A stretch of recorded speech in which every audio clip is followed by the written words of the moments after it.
सुंदरनगर राज्य के नीलगिरी गांव में भयंकर सूखा पड़ा हुआ था।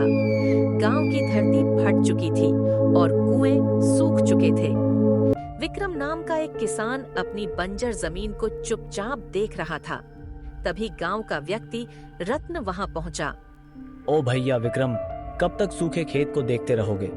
मुझे नहीं लगता कि अब हमारा गांव कभी हरा भरा हो पाएगा।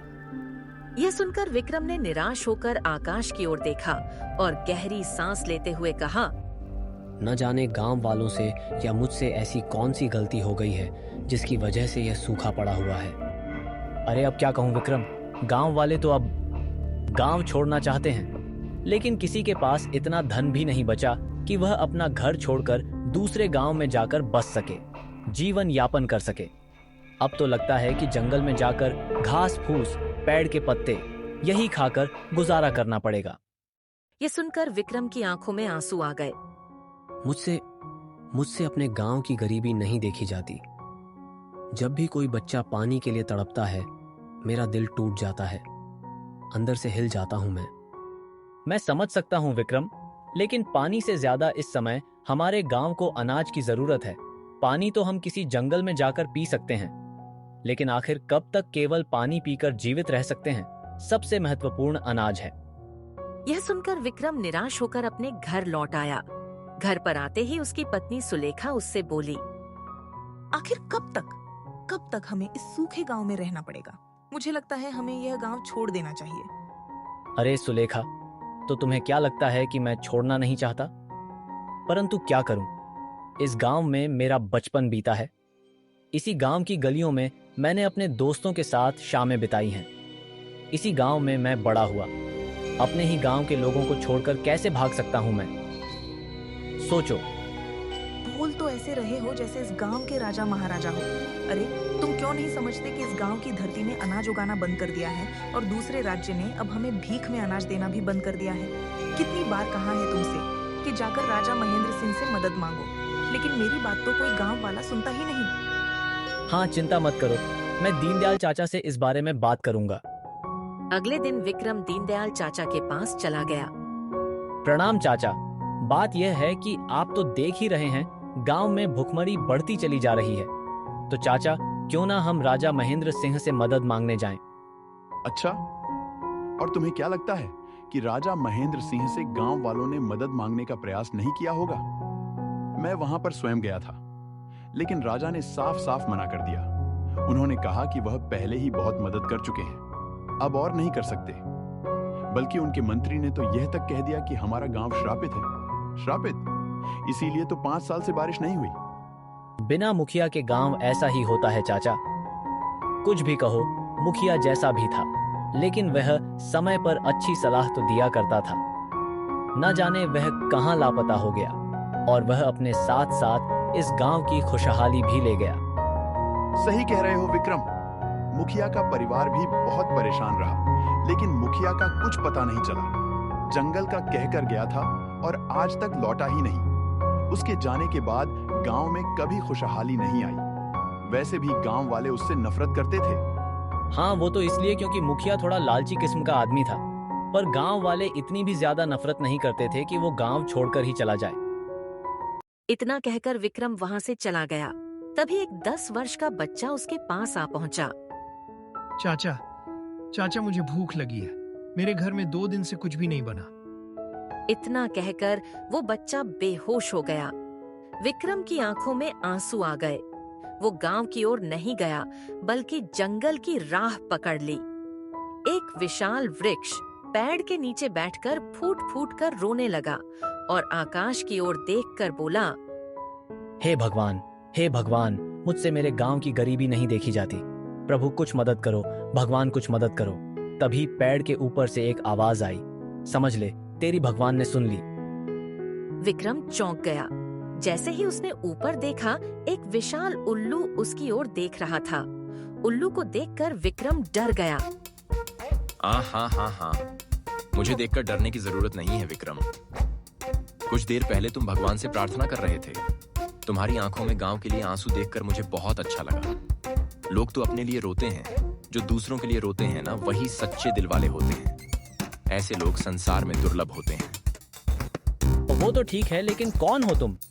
और तुम तो उल्लू हो, फिर मनुष्य की भाषा में कैसे बात कर सकते हो? हाँ, तुम जरूर कोई तांत्रिक या तंत्र मंत्र करने वाले जीव हो, है ना? नहीं नहीं, ऐसा कुछ नहीं है। मुझे बस अपना मददगार समझो। अरे लेकिन तुम मनुष्य की भाषा में कैसे बात कर सकते हो? ओहो, अब यह बताने का समय अभी नहीं है मेरे पास। समय आने पर तुम्हें सब पता चल जाएगा। विक्रम बुरी तरह से डर गया और डरते हुए भागता हुआ अपने घर की ओर लौट गया। वह हांफता हुआ अपने घर पहुंच गया। उसके चेहरे पर डर साफ झलक रहा था। क्या हुआ विक्रम, ऐसे क्यों घबराए हुए हो? अरे सुलेखा, क्या बताऊं?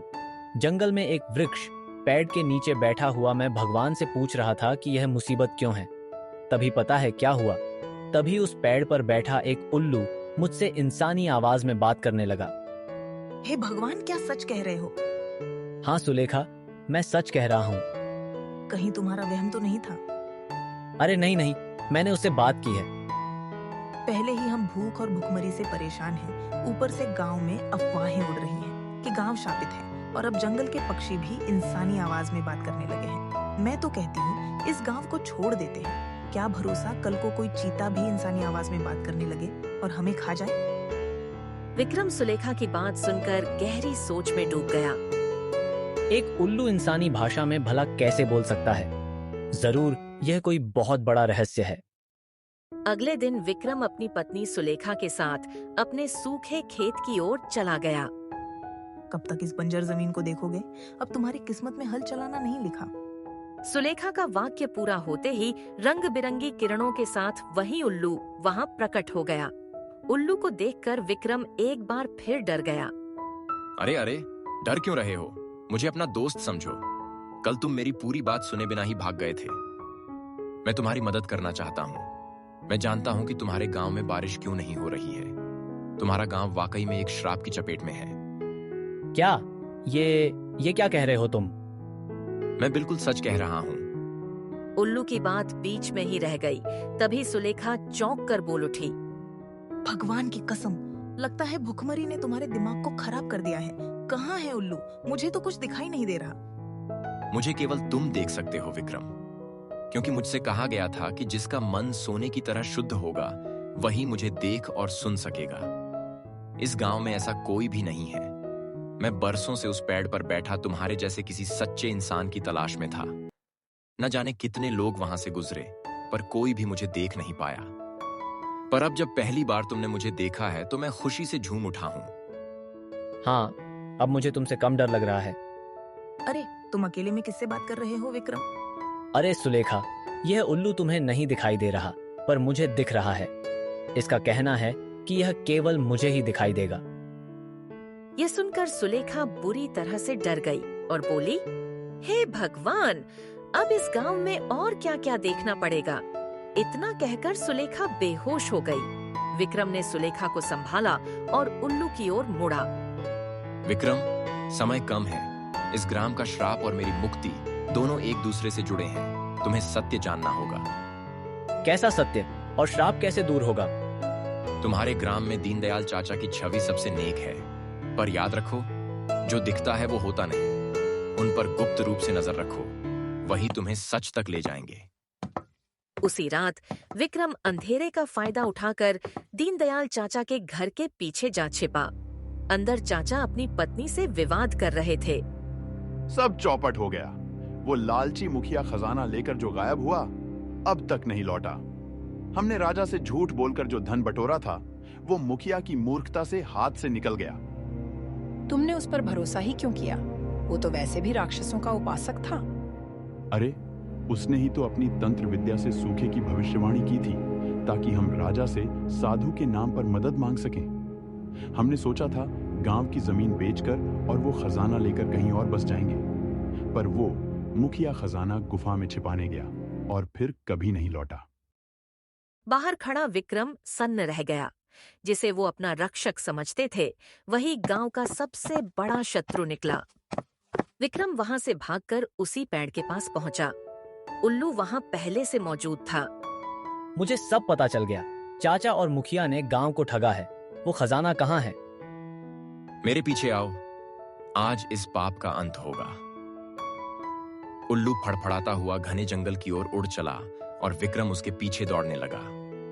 जंगल इतना घना था कि सूरज की रोशनी भी वहां रास्ता भूल जाए। सूखे वृक्षों की छाया डरावनी लग रही थी। तभी एक विशाल चट्टान के बीच एक रहस्यमयी गुफा दिखाई दी। इसी अंधेरी कोठरी में वो खजाना कैद है। विक्रम साहस जुटाकर अंदर गया, जहां सोने चांदी की चमक से उसकी आंखें चौंधिया गईं। विक्रम, ये रहा धन।